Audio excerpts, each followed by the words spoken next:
बिहार में विधानसभा चुनाव का डेट घोषित कर दिया गया है और आप लोगों में से बहुत सारे लोगों को इसके बारे में पता भी होगा। जिनको नहीं पता, बिहार विधानसभा इलेक्शन 2025 दो चरणों में होगा।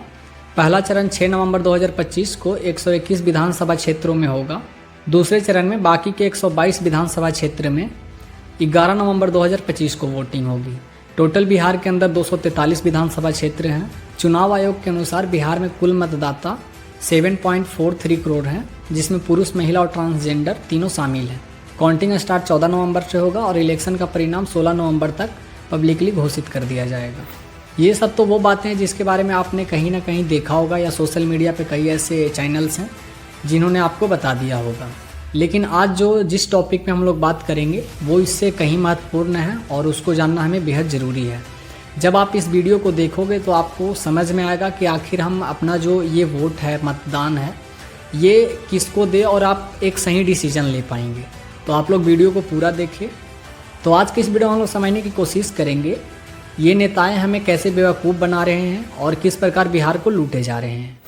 बिहार में मुख्य दो ऐसे गठबंधन हैं जो कि बिहार को चलाते हैं, या आप कह सकते हो कि बिहार में चुनाव जीतकर उन्होंने अपनी सरकार बनाई है। पहला है महागठबंधन, जिसे आप इंडिया अलायंस कह सकते हैं, और दूसरा है राष्ट्रीय जनतांत्रिक गठबंधन, जिसे आप एनडीए कहते हैं। अब हम लोग थोड़ा सा समय लेते हैं और समझने की कोशिश करते हैं किस गठबंधन में कौन सी पार्टी सम्मिलित है। तो पहला है महागठबंधन, जिसके अंदर राष्ट्रीय जनता दल पार्टी आरजेडी, दूसरा है कांग्रेस, तीसरा है वाम दल, चौथा है वीआईपी और अन्य छोटे छोटे और भी पार्टियां हैं जो कि इसके अंदर सम्मिलित हैं। दूसरा गठबंधन है राष्ट्रीय जनतांत्रिक गठबंधन। इसके अंदर बीजेपी, एलजेपी, जेडीयू, हम और भी कई ऐसे छोटे पार्टियां हैं जो कि सम्मिलित हैं। तो अब हम लोग चलते हैं वीडियो के मेन टॉपिक की ओर और समझने की कोशिश करेंगे किस गठबंधन के कार्यकाल में सबसे ज़्यादा बिहार के अंदर स्कैम हुआ है और भ्रष्टाचार हुआ है। तो सबसे पहले हम लोग बात करते हैं महागठबंधन के बारे में।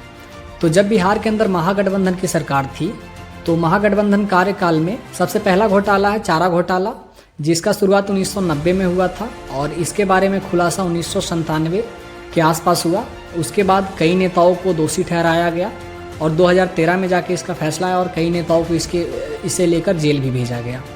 दूसरा घोटाला सृजन घोटाला। यह घोटाला स्टार्ट हुआ था 2003 में और जाकर पता चला 2017 के आसपास। इसमें कई ऐसे कर्मचारी थे जिनके ऊपर कार्रवाई हुआ और अभी पूरी तरीक़े से फैसला इसका आना अभी भी बाकी है। लेकिन हाँ, ये भी काफ़ी बड़ा घोटाला था। इसमें भी 500 से 1000 करोड़ के आसपास का स्कैम हुआ था, जिसमें मुख्य रूप से जो दोषी ठहराया गया वो कर्मचारियों के लूट का, कि कर्मचारी उस पैसे को सही उपयोग नहीं और हेरा फेरी कर रहे थे। तीसरा घोटाला है रेलवे जॉब घोटाला, ये भी काफ़ी चर्चा में रहा था। और चौथा है सड़क निर्माण घोटाला, जो कि 26 करोड़ का है। और भी ऐसे कई एलिगेशंस हैं जो कि अपोजिशन वालों ने लगाया है, लेकिन अभी उसका फैसला आना बाकी है। फैसला तो ऑब्वियस सी बात है, बिहार में आप हो और फैसला इतना जल्दी आ जाए पॉसिबल नहीं है। अब हम लोग समझने की कोशिश करते हैं कि राष्ट्रीय जनतांत्रिक गठबंधन के सरकार के टाइम पे बिहार के अंदर कौन कौन से स्कैम हुए हैं। बिहार में एनडीए के कार्यकाल में भी कई घोटालों के बारे में आरोप लगा है। पहला है सीएजी का जो रिसेंटली रिपोर्ट आया है, उसमें बताया गया कि 70,877 करोड़ रुपया मिसिंग है, जो कि कुछ इस प्रकार है कि पंचायती राज्य के लिए 28,154 करोड़, शिक्षा विभाग के लिए 12,623 करोड़, ग्रामीण विकास विभाग के लिए 7800 करोड़ और कृषि विभाग ने 2100 करोड़ रुपए का अभी तक यूटिलाइजेशन सर्टिफिकेट ही जमा नहीं किया। मतलब डेवलपमेंट के लिए बिहार बजट में पैसे आ रहे हैं, बिहार बजट का ये काफ़ी बड़ा हिस्सा है, सारे चीज़ हो रहे हैं, लेकिन उसका यूटिलाइजेशन सर्टिफिकेट ही जमा नहीं हो रहा। दूसरा सिपाही भर्ती घोटाला। इसके अंदर क्या हुआ कि पेपर लीक हो जा रहे हैं, एग्ज़ाम टाइम पे नहीं हो रहे हैं, और जब इसका न्याय स्टूडेंट लोग मांग रहे हैं तो इसके ऊपर लाठीचार्ज और भी कई सारी चीज़ें ऐसे हैं जो कि किए जा रहे हैं। तो अब बताओ कि मतलब ये हमारा राज्य है वो कैसे डेवलप होगा। आप अगर सोच रहे हो कि कोई हमारा मंत्री, कोई हमारा सीएम, उनका भी रोल है, लेकिन उससे बड़ा रोल आपका है जो ये इस वीडियो को देख रहे हो। आप खुद ही इन सब चीज़ों के बारे में थोड़ा सा सोचो, समझो और हिसाब से कौन आपके लिए बेटर है, कौन सा प्रत्याशी आपके लिए बेटर है, उसको वोट करो। ना ही आपको जात देखना, ना धर्म देखना, ना पार्टी देखना। आप उस व्यक्ति का व्यक्तित्व देखो कि वो व्यक्ति कैसा है जो हमारा प्रत्याशी है।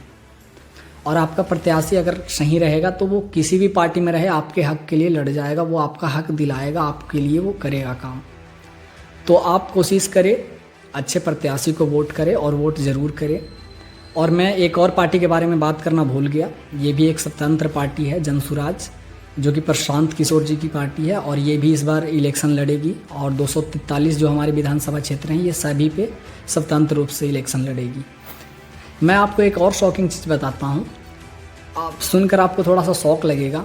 बिहार के ऊपर 3.19 लाख करोड़ रुपए का कर्ज है।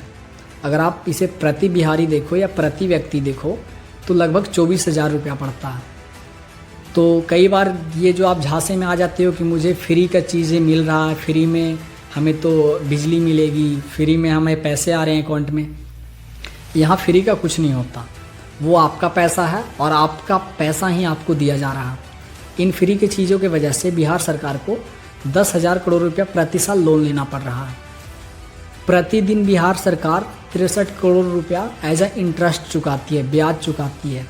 कई बार आपने देखा होगा ना, अगर आप किसी से ब्याज पे पैसा ले लेते हो तो उसका ब्याज भी देना होता। वैसे ही ये 3.19 लाख करोड़ जो है ये कर्ज है बिहार के ऊपर और इसका इंटरेस्ट प्रतिदिन 63 करोड़ रुपया बिहार सरकार चुका रही है। अब कुछ ज्ञानी लोग होंगे वो ये भी ज्ञान देंगे कि बिहार के अंदर वो टैक्स का भी तो पैसा आता होगा, सेंट्रल से तो भी पैसा आता है। तो मैं इसके बारे में भी आपको कुछ चीज़ें बता देता हूँ। बिहार को चलाने के लिए एनुअली सरकार को लगभग 2,50,000 करोड़ रुपया खर्च करना होता है, यानी आप मान लो 2.5 लाख करोड़ रुपया खर्च करना होता है। और उसको जो टैक्स के रूप से, कर के रूप से जो उसके पास पैसा आ रहा है बिहार सरकार के पास सिर्फ 54,000 करोड़। और बाद बाकी के पैसे कहाँ से आ रहे हैं? सेंट्रल गवर्नमेंट से, या तो फिर वो लोन लिया जा रहा है, कर्ज लिया जा रहा है। तो थोड़ा सा आप इन सब चीज़ को अभी ध्यान रखो, देखो। और जैसा मैंने बताया, वोट आप उसी को करो जो आपके लिए जेन्युइन काम करे। आप लोग सवाल नहीं करते, आप सवाल करो अपने नेता से कि आपने हमारे लिए क्या ऐसा किया जिसके वजह से मैं आपको वोट दूं। वो अगर जवाब देता तो आप सोचो समझो, उसके बाद वोट करो। हम लोग आज के डेट में सवाल ही पूछना भूल गए हैं। कोई नेता आया, उसके पीछे चल दिए और जैसा उसके चमचे होते हैं वो आपको इन्फ्लुएंस करते हैं, आप इन्फ्लुएंस हो जाते हो।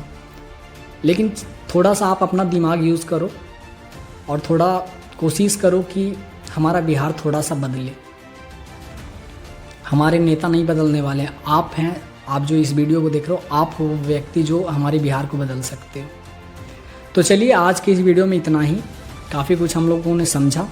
फिर मिलते हैं आपसे नेक्स्ट वीडियो में। हमारा ये टॉपिक तो खैर आपको भी पता है, मैं फाइनेंस से रिलेटेड वीडियोज़ बनाता हूँ, बट मुझे लगा कि मैं बिहार का रहने वाला हूँ। अगर मैं अपने बिहार के लिए एक छोटा सा मैसेज नहीं दे सकता, आवाज़ नहीं उठा सकता, तो मेरा यूट्यूब पे या फिर कहीं पे भी कंटेंट बनाने का कोई मतलब नहीं होता। बट ये है कि आज मुझे ये वीडियो बनाना था और ये इलेक्शन से पहले अपलोड भी करना ताकि लोग देखें। हो सके ये वीडियो को 4 लोग देखेंगे, मुझे कोई फ़र्क नहीं पड़ता। अगर एक व्यक्ति ने भी हमारे इस वीडियो से सही डिसीजन ले लिया, हम उसी दिन मैं अपने आप को तो मानूंगा कि मेरे वजह से कुछ तो हुआ। पर्सनल जो मिलते हैं उनको जितना बनेगा हम अपने समझाने की कोशिश करेंगे। लेकिन सोशल मीडिया एक ऐसा जरिया जिसके ज़रिए मैं कई लोगों को ये सूचना या ये संदेश दे सकता हूँ। तो सोचो आप थोड़ा सा और अपना सही डिसीजन लेना और सही वोट करना। फिर मिलते हैं आपसे नेक्स्ट वीडियो में, तब तक के लिए बाय।